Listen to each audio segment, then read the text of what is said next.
Good afternoon, friends. Happy Monday to all of you. There is a big update for the fourth stimulus check, and President Biden has unveiled a new relief package that could change the amount of the fourth round of stimulus payments. But there are some seniors that could be receiving a larger check than others. So, dear friends, please make sure you watch until the end of this video for all the new details. I will also be giving away a $75 Walmart gift card 4 days a week.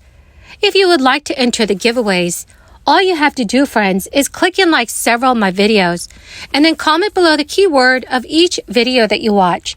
The more videos you comment on, the greater your chance of winning the Walmart gift card giveaway. Since I didn't announce a winner yesterday, I will be announcing 2 winners in a video later today.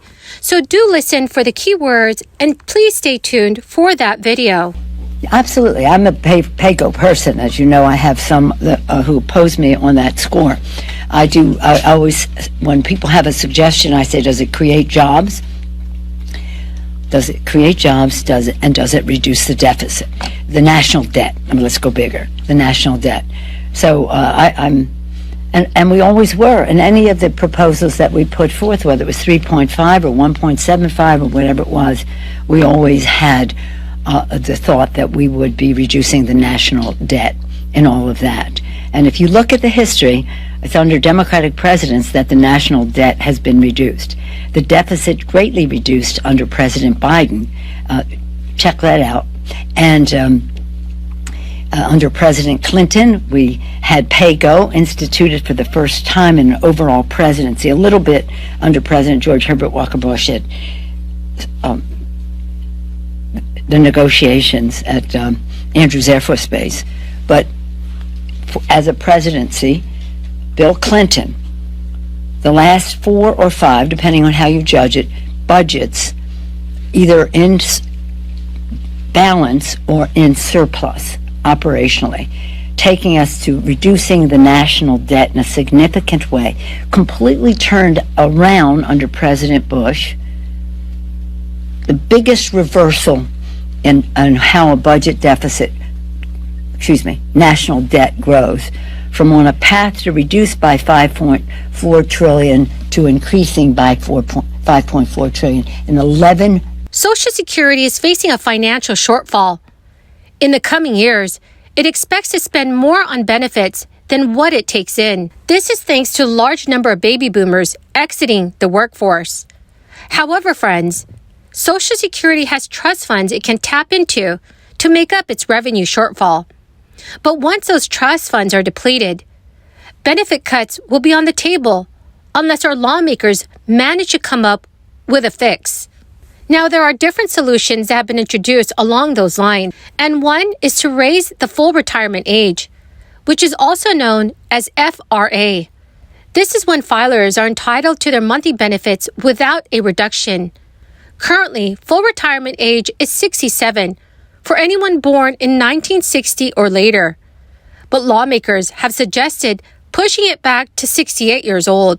According to the University of Maryland's program for public consultation, doing so could eliminate 14% of Social Security's projected shortfall. But while raising full retirement age may be a good way to prevent future benefit cuts, it could make a lot of people unhappy by forcing them to delay their retirement plans.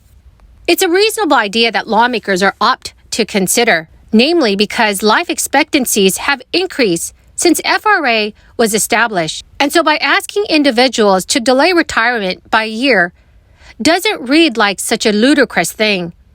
In fact, Social Security recipients are allowed to claim benefits before FRA, as early as age 62. Filing before FRA means accepting a reduced benefit. But that's a penalty some seniors are willing to face if it means getting their money sooner and getting to retire when they want. But if you don't have much in the way of a retirement savings and expect to be heavily dependent on Social Security during your senior years, then you may not be able to afford a lower benefit. And so in that case, you might have to delay retirement by at least a year if FRA is moved back. The latest update from the Social Security trustees has the program's trust funds running out of money by the year 2035. That timeline could change a bit, but lawmakers have a limited amount of time to find a fix for Social Security's financial problems. And if they don't, and benefit cuts are implemented, it may create a huge crisis for many seniors who get most of or all of their income from Social Security. So friends, should the FRA be changed to 68 years old instead of 67 years old? Please let me know your thoughts in the comments section below. While it remains unclear whether Americans could see a fourth round of stimulus checks from the federal government, homeowners throughout the United States could be eligible for additional financial aid. It is now under the Homeowner Assistance Fund. The purpose of the Homeowner Assistance Fund is to prevent mortgage delinquencies and defaults, foreclosures, loss of utilities, or home energy services, and displacement of homeowners who are experiencing financial hardships after January 21st, 2020.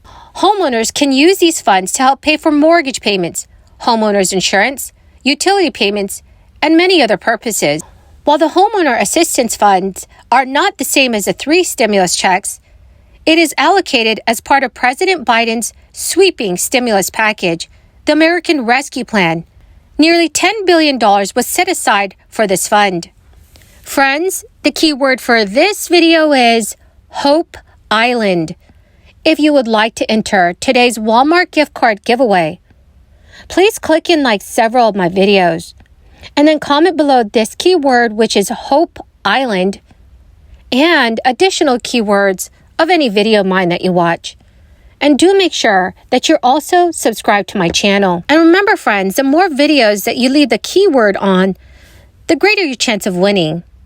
The amount of funds that has been allocated to each participant has varied, but each U.S. state, the District of Columbia, and Puerto Rico were all provided with a minimum of $50 million apiece. The Treasury initially released 10% of the funds that each state or territory was allocated in 2021 so that they could implement these pilot programs. But then the department required the states to then submit implementation plans for it to review before releasing the remaining funds. Well, my fantastic and amazing friends, that is the end of my daily stimulus update video. Thank you so much for watching my videos and joining me here daily. I greatly appreciate all of you. Thank you so much, friends, and have a wonderful and blessed Monday.